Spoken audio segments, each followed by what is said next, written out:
Hey guys, so today I'm going to be showing you my top books of 2015, and you guys really enjoyed the video I did last year, which was my top 14 of 2014, so I decided to do a video for this year. I know some people are doing top 15 of 15, but truth be told, I didn't really have 15 amazing books that I read this year that I felt the need to put in this pile, so I actually only have 9 books to share with you guys, but these are like my tried and true favorite books of the year, and I'm sharing them with you because I love them. I could have accumulated a list of like 15 for 15, but it wouldn't have been like my die-hard faves of the year, so I just decided to give you guys the straight up faves, 9 books to show you guys, and I'm just gonna get on started. First book I have here is actually the first book that I read in all of 2015, and that is Me Before You by Jojo Moyes. It's actually so funny because it feels like I read this book so long ago, but it was really in 2015, it was just like the first week of the year. This book follows a girl named Louisa who's in desperate need for a job, so she gets this random job working for this guy who's wheelchair bound because of a really bad accident he was in,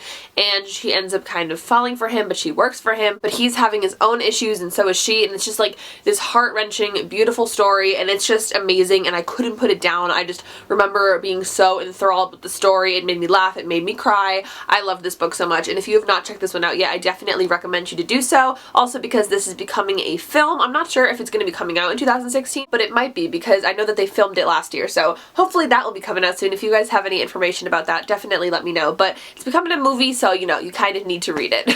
Also, I have a full book talk on this one. If you would like, I'll have it linked down below. Next book is The Summer I Turned Pretty by Jenny Han. Thank God I finally got to this series because I absolutely loved it. I also have a full book talk on it down below. This follows a girl named Belly who goes to this beach house every single summer with her mom, and her mom's friend brings her 2 sons, and then her brother comes, so she's kind of like one of the boys, but this year she finally comes and she's like, you know, I don't want to be one of the boys. I kind of want to be a girl, be girly and stuff, because she's always kind of felt restricted to this like boyish lifestyle because she's always hanging around with the guys, and then she kind of starts to develop like feelings for some of them possibly, and it just gets really interesting and fun, and it's a series. It's kind of like a love story but also a coming of age story, and it's just really fun and light and fluffy reads, and I really recommend it. So I will have the book talk on this series linked down below as well. I'm glad that I did book talks on a lot of these books because you guys can go reference it down below. Next book being Shatter Me by Tahara Mafi. This book I also have a series book talk which will be linked down below, but this was one of my all-time favorite reads of the year. I loved this book so much. I loved the whole series. Basically follows this girl named Juliet who's locked away because her touch is lethal. If she touches someone,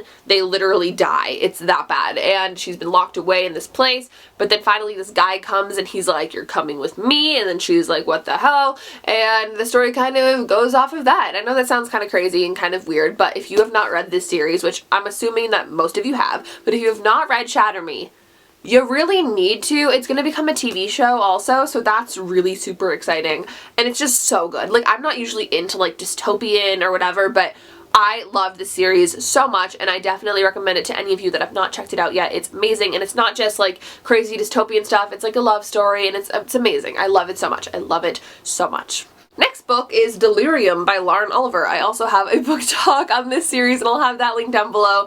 But oh my god, you guys, I loved Delirium. Delirium is about this girl who lives in this world where love is known as a disease, and when you turn a certain age, you get this injection behind your ear that causes you to be immune to feel love and feelings, basically. The girl that we follow in this book, her name is Lena, and she's kind of scared of the disease, and she's really scared to get it, and she's even more scared of getting the surgery. She's terrified because her mother was actually immune to the injection that makes you immune to love. So her mother still felt the feeling, and the people that can still feel love after the surgery are very much outcasted, and she's really scared that's going to happen to her, especially when she meets this boy named Alex, and she starts to feel feelings for him, and then she gets really terrified, and it kind of follows her story. It's a 3-book series, a trilogy.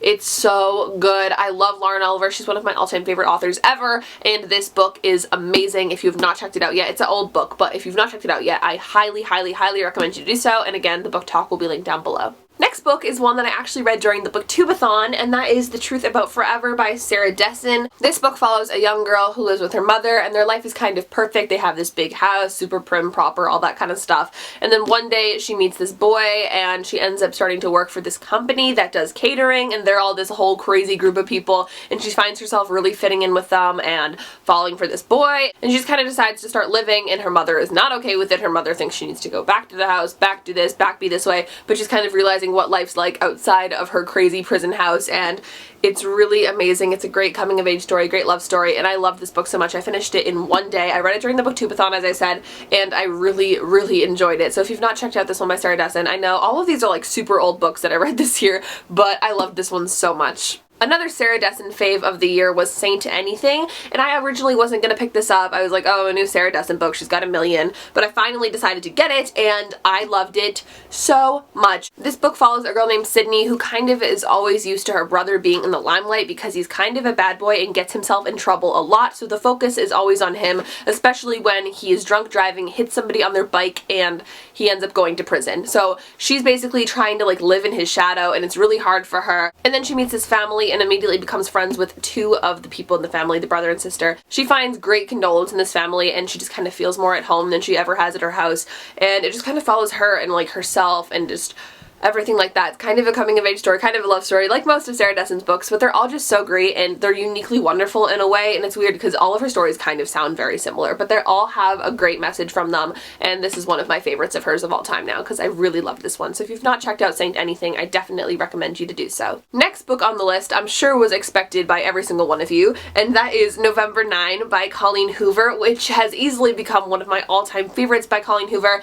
If you know me, you know Colleen Hoover's my favorite author, so obviously this was going to be on my list, but I love this book so much. This book follows two people that every single year decide to meet on November 9th, and that's it. They have no other connections during the whole year until November 9th. They meet at the same place, same time, every year, and I know that sounds kind of weird, and you're like, where can a story go from that? I don't know, but it does, and it's amazing. And if you want a little bit more of a summary than that, I will have my book talk linked down below. There's a spoiler-free section for all of these book talks, by the way. They all have spoiler-free sections, and you can check out a little bit more about this book because it's just so amazing and incredible and just so Colleen Hoover. Colleen Hoover just has this way of writing books and making them phenomenal no matter what. So if you have not checked out this book yet by Colleen, you definitely need to do so, and of course go check out the book talk down below. Next book I did not think was going to make it onto the list, but since reading the sequel, it has to be on the list, and I love it so much, and that is Did I Mention I Love You by Estelle Mascom. This book follows a girl who moves across the country to live with her dad and stepmother and three stepbrothers after not seeing her dad for a couple of years because he left her and her mother, and she's kind of scared to do so, and she does, and then she moves, and she's kind of like the new girl, awkward, stuff like that, but she ends up kind of falling for this guy, and the guy is her stepbrother. So yeah, that's kind of the gist of this book. It's kind of scandalous, kind of taboo, but I mean, like, I've read Forbidden by Tabitha Suzuma, and that has to do with real siblings, and you want them to be together, so having step siblings being together does not bother me at all. And I love this so much. I think it used to be a Wattpad story, but then it got published, and Estelle Mascom is the sweetest girl ever. I follow her on Twitter. She actually follows me back on Twitter. Oh my god, I love her. She's really, really nice. But yeah, so this is a Wattpad story. It got published, blah, blah, blah, blah. Really awesome. It's a series. It has Did I Mention I Love You? Did I Mention I Need You? Did I Mention I Miss You? I already read Did I Mention I Need You? It's not out in the United States yet, but you can order it on Book Depository from the UK, and it'll ship to the US. Little tip for you there. But the third book comes out next year, which is one of my most anticipated books of 2016 because I am loving this series so much. It's not going to be like the new Pride and Prejudice or anything, but it's a really fun book, and it's just lighthearted and just really enjoyable and addictive. I definitely recommend checking this out if you're looking for something fun like that. And my last and most favorite book of 2015 is Every Last Word by Tamara Ireland Stone, and I made a book talk about this, so I'll have that link down below if you want to watch the non-spoiler section. And I loved this book so much, and the crazy thing about it is a lot of you guys did not like this book. I put up my book talk expecting everyone to be like, oh my god, yes, I love that book. A lot of people hated it. A lot of people did not like it. They did not like the way that some things were portrayed in this book, and I understand that when it comes to like a mental health issue or stuff like that, the portrayal of it has to be really accurate, or it has to be a certain way for people to enjoy it. I personally did not have a problem with the book. I really, really liked it. And Tamara Ireland Stone did do a lot of research when putting together the character of Samantha, so I trust her in that Samantha is an accurate representation of someone that could have OCD. If you do not know, this book is about a popular girl who hides her OCD from all of her friends, and it's kind of something that she's really embarrassed about. And then one day she meets this girl who introduces her to this whole new group of people, and she finally feels herself around them, and she does slam poetry with them, and she's kind of finding herself, and she meets this boy and everything, and she's still hiding her OCD, and it's really stressing her out, and it's just an amazing love story and coming of age story, and it's so incredible, and it's so much more than what you think it's gonna be, and it's crazy. I honestly cannot say more amazing things about this book because I loved it so much, and it is my favorite read of the year. And if you would like to hear more about this book, a little bit more of the non-spoiler section stuff, I will of course have the book talk linked down below, because you need to check this book out, you guys. If you have not read it, please do me a favor and just give it a try, even if you're like scared to go into it because you think you're gonna have mixed opinions about the whole OCD thing, which a lot of people seem to have.